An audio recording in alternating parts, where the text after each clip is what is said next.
is only war.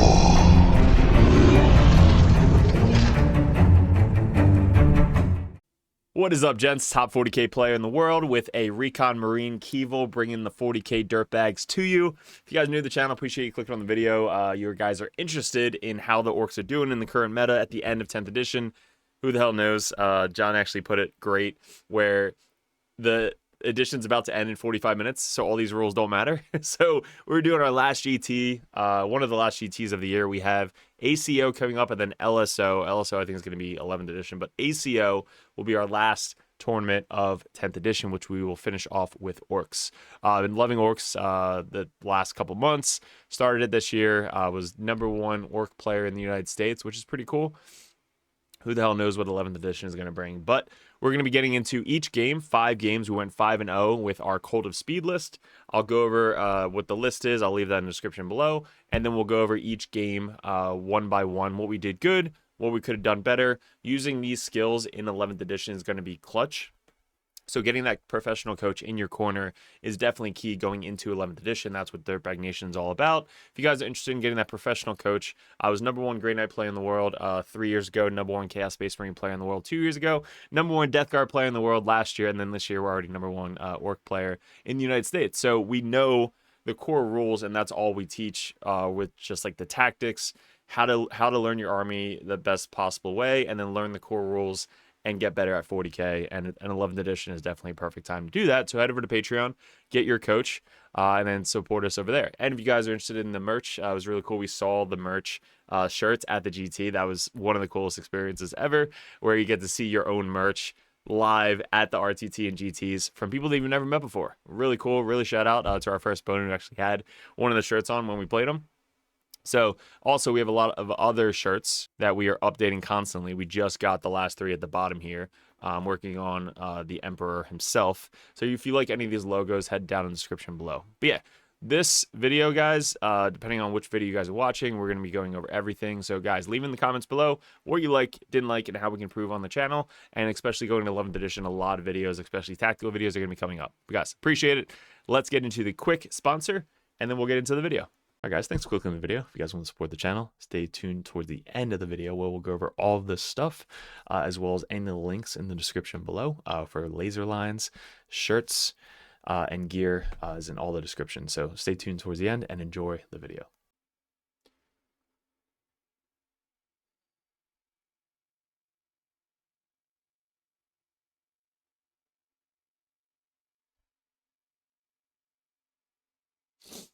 All right, so this is the Geekdom GT. This is our first Alternate Universes GT that we've ever held.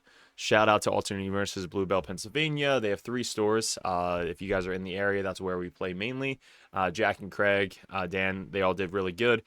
Jack and Craig are the people that run the store 40k wise, and they did phenomenal. It was a great GT. They're really good at running RTTs, and the store sponsors a lot with the terrain and setup and all the new mats and all that stuff. So like they're really, it's one of the best stores in the area, if not the best store in the area for 40k, and the meta is insane in that area. So check them out. Huge sponsor and shout out. Like they're crushing, and I want to give back to them as much as possible. But this is what we did. We placed first at this GT with our Orks. There was actually 2 undefeated players. Sucks that we found out that the second place player was using the wrong stratagem or whatever. I don't know. Didn't really read into it, but he actually, I think, got disqualified. Who the hell knows? But Brian Zhu then came in second, and then John Work, who we played on our last game, fucking with his Tyranids, came in 3rd place. And then we had Emperor's Children, Imperial Knights, Black Templar, Astra Militarum, Chaos Space Marines. Like, it was a wide range of armies there. It wasn't just all Defilers all the time. It was about a 45 person GT, so it was a smaller GT, but the meta in our area is freaking insane. So a lot of new players, which was really cool. You learn the most playing GTs and RTTs. So that's what I always suggest when you guys are getting into 40k, just go and play. Like, you're going to lose, but you're going to learn so much and meet new people. When you meet new people, you get to find out different stores, different groups, different clubs, different teams, all that stuff. So that's one of the best things to do, is if you're starting out, just go play and spread your wings and go to different stores. So we got 190, 93, 97, 96 victory, which is fucking good. I didn't know I fucking had those points. And then our win percentage was 63.33.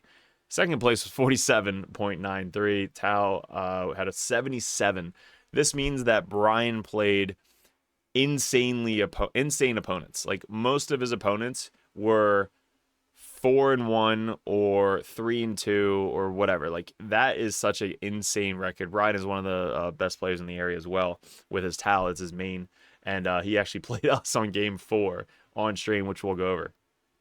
But yeah, so all of this, and then it's based off of wins and then win percentage. Because if you're going over like a GT where it's 5 to 6 games, the amount of good players you play, the higher your win percentage. If you play just all kind of like average to lower players who aren't really used to the GT scene, they're not going to have as many wins as the top players. So that's kind of what determines first, second, and third place. So let's get into the list, guys. That's kind of why you're here. So I'll go over what I liked about the list, what I didn't like about the list, anything I would change. This is probably going to be something very similar going to the team event at ACO, Atlantic City Open, next month. So I don't know if I'm going to have time to change it, but yeah, let's just get into it. So first off, we have our Kult of Speed. Now, Kult of Speed is definitely top 3 Ork detachments. I think it goes like Warhorde for the popularity, then Kult of Speed, then Green Tide. I think those are the 3 really top competitive Ork factions. Now, a lot of the other ones like Tactical Brate is going away, but a lot of the other ones, you could really just play those and be competitive as well. It really just comes down to the person running the list. Kind of me as an example. We won Green Tide, our first GT, which got the golden ticket. And then we ran Kult of Speed, the second GT, and got another golden ticket. So it's really how you learn the game, the core rules, and you can play any army out there. 40k Dirtbags is an example of that. That's not third person. That's just what we teach at the Dirtbag Nation. But yeah, so let's get into Kult of Speed. Every single person that is the Kult of Speed keyword, the Speed Freaks keyword, which is all the buggies, all the bikes, all the Coptas, the Wartrike, Wazdaka. They basically get to advance, shoot, and charge always. So the WA doesn't really play a huge impact in it. It's mainly just for the infantry or Zodgrad, because we do have Zodgrad in this list. So everything is always advancing, shooting, and charging, which, again, WA, you don't have to call WA to do that. You basically just get it. And then you can fall back, shoot, and charge, which those two combine for your most 90% of your army is such a good detachment rule. It's so good. Dude, and I forgot, this is the prize. So they actually printed a freaking Gorechild, I think that's the name from Karn. This thing is literally ginormous. It's way bigger than my head. It's fucking huge. It's heavy too. It's got spikes, painted gold, skulls everywhere. This definitely goes good with the hammer we got from the last the last fucking GT. Dude, this is so cool. Dude, they're stepping up their game so much with prize support and prizes stuff now. Like this I would definitely want to win. They actually had a banana hammer. It was like a big banana on a stick as their prize, like their goof prize when you first got there. So everybody thought that was going to be the prize. I was like, dude, that's still badass. But when they pulled it out on day 2, that was the actual prize, and it was fucking awesome. So shout out to AU, Jack, and everybody who made that. So yeah, so that is basically the 2 detachment rules that you get just for your Speed Freak list. And then the strats are just so good. I actually have a whole bunch of videos on the Speed Freaks and strats and all that stuff, but the strats are so good in this detachment. You're using the main ones like the flat 6 reactive move. That's the one that you're going to be saving up the most. The sustain hits 2 for the Coptas, and the lethals on 5s for Wazdaka is just really, really good. So those are going to be the main ones that you're going to be using. And the +1 wound comes in play for the bikes, especially if you're trying to wound on 2s with your strength 10 or strength 11 power fist from your Wartrike characters. So we got Boss Nikrot. Boss Nikrot came in handy almost every single game. He's a lone op guy. He's really good at turn 1 actions. Late game, he just gets picked up, brought back down anywhere. If you can get, I would say, 10 points out of Boss Nikrot, you kind of made up his points. He's only 75 points for everything that he does. He can screen out, he can walk up, he can do cleanse, he can locust, he can behind enemy lines, he can area denial. Like, he can literally do almost any secondary just by himself, by like, boom, one model 40 mil base can go anywhere on the table. So I like him in almost every list. I think every list I made has him in it.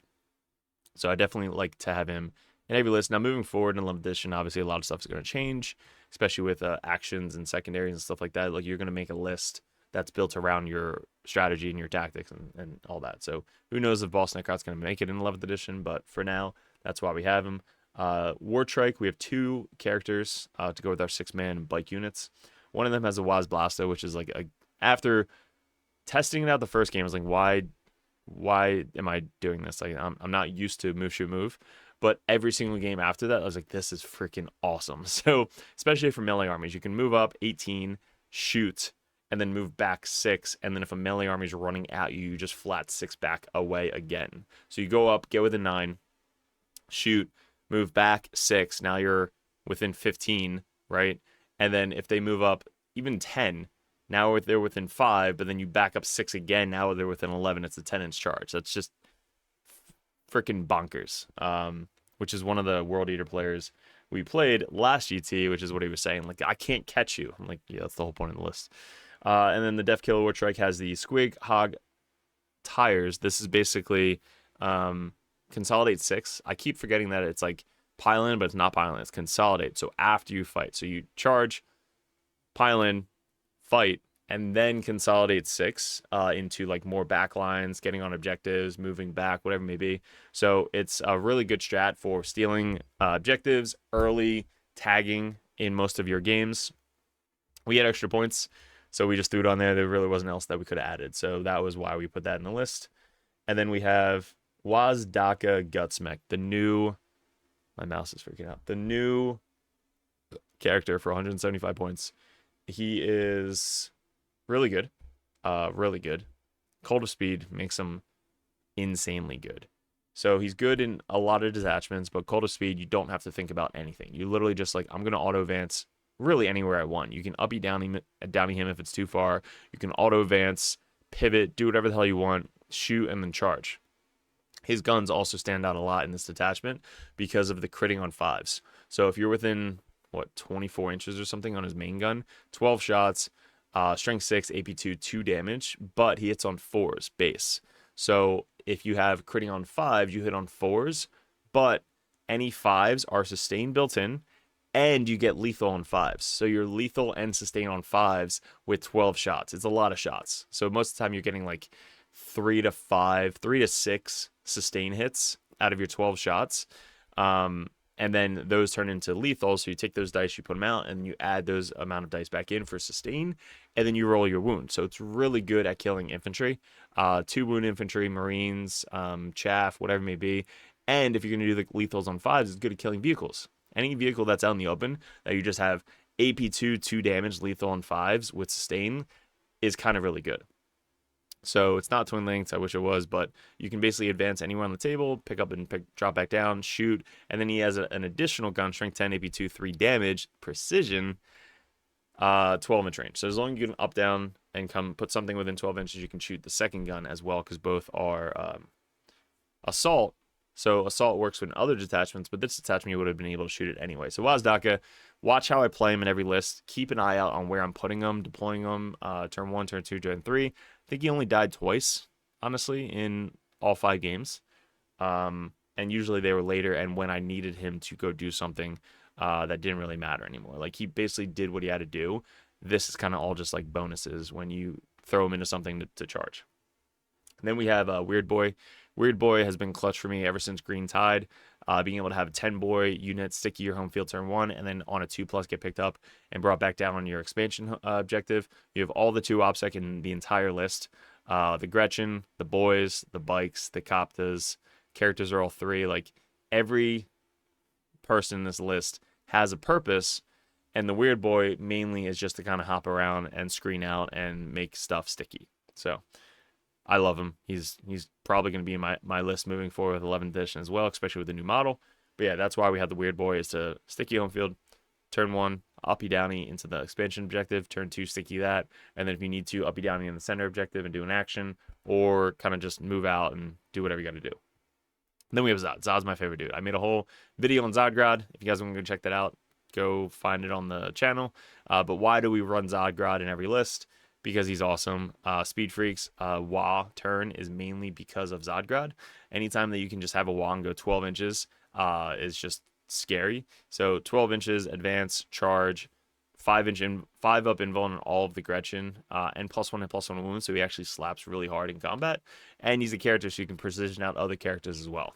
It's funny when you throw a Zodgrad into the opponent's unit, and you're just like, hey, I'm going to spend 1 CP. They're like, on what? I'm like, precision. They're like, oh, shit. I'm like, yeah, here's 6 attacks, 8/2/2, +1 to wound. So hitting on 2s, +1 to wound is kind of bonkers. So that's kind of why he's so scary, and that's why people kill him in my meta every single time. They're like, where's Zod? Where's the Gretchen? I have to kill him turn 1 or I'm going to die. I'm like, yeah, that's usually how it goes. So that's why we bring Zodgrad. And then down moving, we have the battle line. So we make Wazdaka a warlord, so that way we can add the bikes as battle line. So originally I thought it would be great to have 6x6 bikes, just the amount of wounds and stuff like that. But I like the utility of having other units in the list, like the boys and the weird boy and Bosnikrot and Gretchen and Zod and all that stuff. So like I like having other options. If I just go 6x6 bikes, that's another 130, 185 points that I have to take out to add those extra 18, 369 bikes in.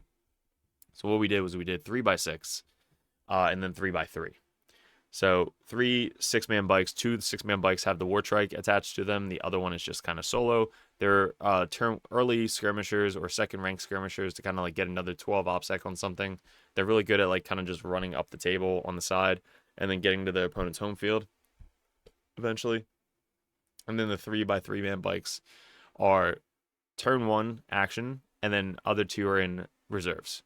So that way, if you need to bring them in and screen out your backfield again after Zod moves up, or your weird boy teleports, or something happens in the back, you have another 3-man bike to come in and do something. And then a lot of times the actions or the objectives are within 6 inches of the board edge, so you can just move on and do an action. So moving into 11th edition, they're going to be really good because you can just walk onto the table onto a terrain feature and do an action, or steal it, or do whatever you have to do. So 3x3. And then we have the Def Copters, obviously 18 of them. So having 18 Def Copters, it's 3x6. I usually start 1 on the table, 2 if it's a melee army, and then the other 2 are in reserve. So basically I'm going to start 1 on the table always, 2 on the table if it's a melee army. Other than that, it's going to be 2 in reserves, so that way I can rapid 1 and then deep strike the 3rd, because the main strat that you're going to be using on them is the sustain hits 2, so you need them to be within 9 inches. So the one being on the table is there kind of like as a deterrent, so they don't really put everything out on line and like do something, and they could go off, right? So that's having 1 on the table, and then the one going into rapid is so that way you can rapid them and get them into position, so that way they can be the one to use the strat on. So if you start rapid outside 9 inches, you can also fly up and over them 12 inches, like go up 9 and then go back 3 and then drop the mortals on top of them. You can throw a grenade with them as well, and then you can do the strat in the shooting phase. So you could do a lot of the stuff with just that one rapid unit. The second unit is they're going to come down and trying to put something in the open, so that way they don't get cover. And then you can get 63 blast, strength 9, AP2, 3 damage shots going into something. So sometimes I also keep them off the table for turn 3 rapid, which I think I did into the NIDS, and no, I think I did in the Tau. I kept them into turn 3, and I rapided again with the 3rd Copter unit. So then we have the 20-man Gretchen with Zod. We have the 10-man Gretchen screen out the backfield. We have 2 shock jump dragsters. This was like the last minute addition, was the second one. I had to go buy it, ship it to me, put it together, paint it all in like a week. But yeah, these guys are insane. So they have a precision gun. So I have shock jump, weird boy, and Wazdak. I have 4 precision guns in this that all are like strength 8, AP2, 3+ damage. So that's scary. So I always tell my opponent, like, hey, I have 4 precision, keep your character safe. And that kind of keeps them not as aggressive as they used to be, which is good for me because now I don't have to worry about them just like YOLOing across the table. So these guys have rockets built in, so 923 D3 blast, and then the custom shock rifle hits on a 3 for an orc, and it's 8-2 D6 plus 1 damage. Dev precision. So when it goes off on the dev, I just go crazy. Like I actually went, I was like, let's fucking go in one of the stream games when Trevi was doing it, and it was against like a big bug, the Norn whatever, the Norn bug for Tyranids. I rolled a 6, and I was like D6 plus 1 dev damage on it. I did that, and then I did it onto a Riptide, and then I did it onto something else. I think it happened like 3 or 4 times throughout the weekend. But when it goes off, it's like, that's fucking awesome. It's just additional damage that you weren't really relying on. But and then having 2 of those, and they up you downy every single turn, so you can just put them literally anywhere on the table outside 9 inches.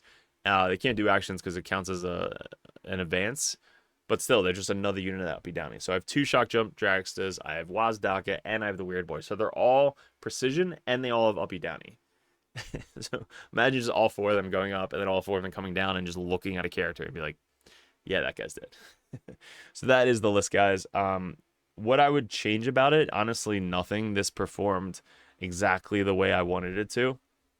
We took out Gaz because Gaz was the damage dealer in our last GT when we came in second at Battle to End Alzheimer's.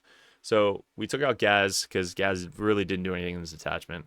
Unlike Zod, Zod actually does stuff in this attachment, but Gaz was there to kind of like just wrap it in, move up, and go kill something. But he was just too slow in such a fast detachment. So Wazdaka replaced him, whittled down the 20 boys to a 10 boys, switched the Pain Boy to another War Trike, and picked up 3 3-man bike units.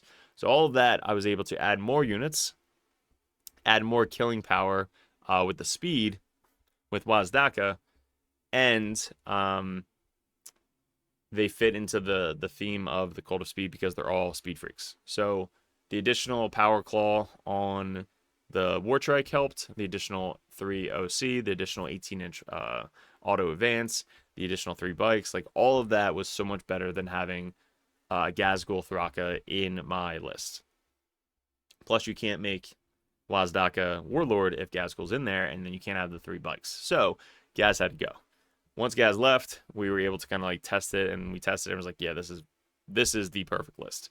So the only switch ups you can honestly do is if you don't want to run Zod and take out the Gretchen, you can just add more bikes. You can add another War Trike. There's really nothing else you can add. I think having Zod and 20 Gretchen with their speed catches up with everything else and their OC2, and it gives you a reason to wah. So honestly, guys, there's nothing I would tweak about this list. This list is exactly how I would play it at the GT moving to like ACO. And it just has a ton of wounds. Like 5 up invuln save during the wall, 4 up invuln for the Coptas for a CP, 6 up invuln built in outside of the wall. It's really, really good. So we're going to get into every game that we played, what we did good for each deployment and mission and all that stuff, and then kind of how we could have gotten better in that game. So stay tuned for all that. It's going to be a 5-part series. So let's get into the first game right after this. If you guys are Patreons, these are going to be coming up on patreon.com first before they hit YouTube. And then if you guys are members on YouTube, they'll hit YouTube membership before they hit actual YouTube. So if you guys want to support the channel, head over to the Patreon page, join the coaching so that way you guys get the coaching for 11th edition moving forward. Check out the shirts. We have the Gazgul and Makari shirt in this as well.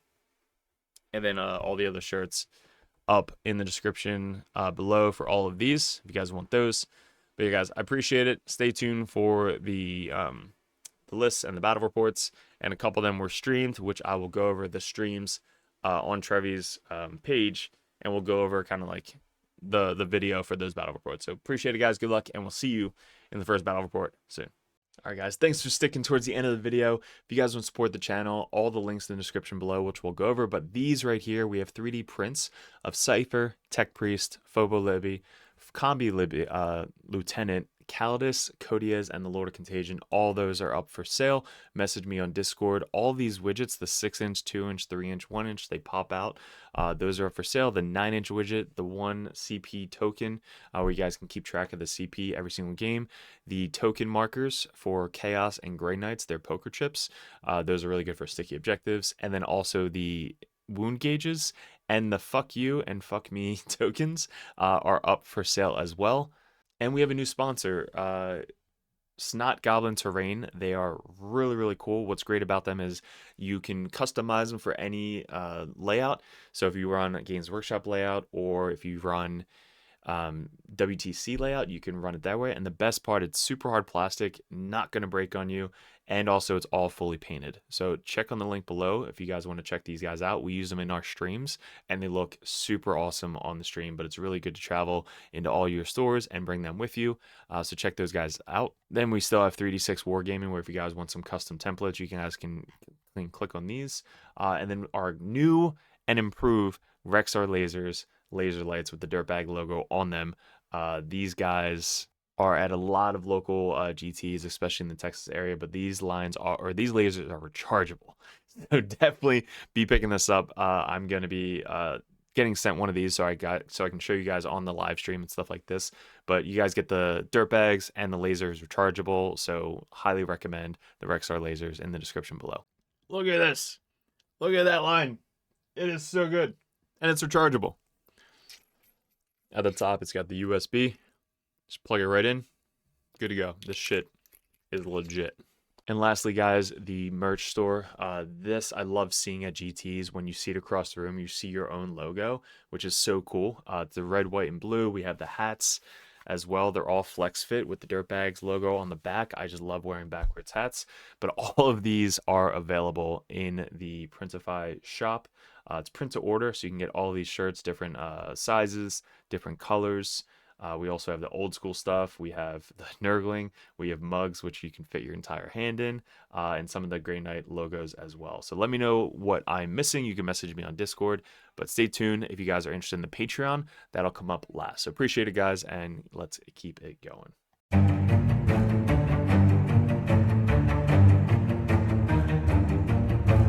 What is up, gents? 40k Dirtbags here. If you guys are interested in joining the Dirtbag Nation over at patreon.com, you get a bunch of perks.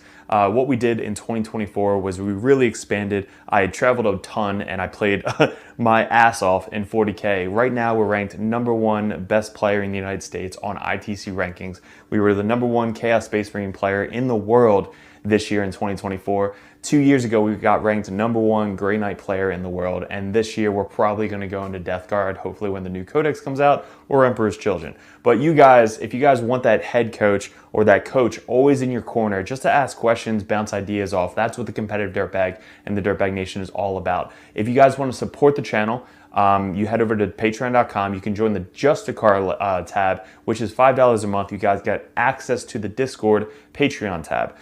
You have to be a patron to get into that Discord, and also I'm always there. All the other coaches are there.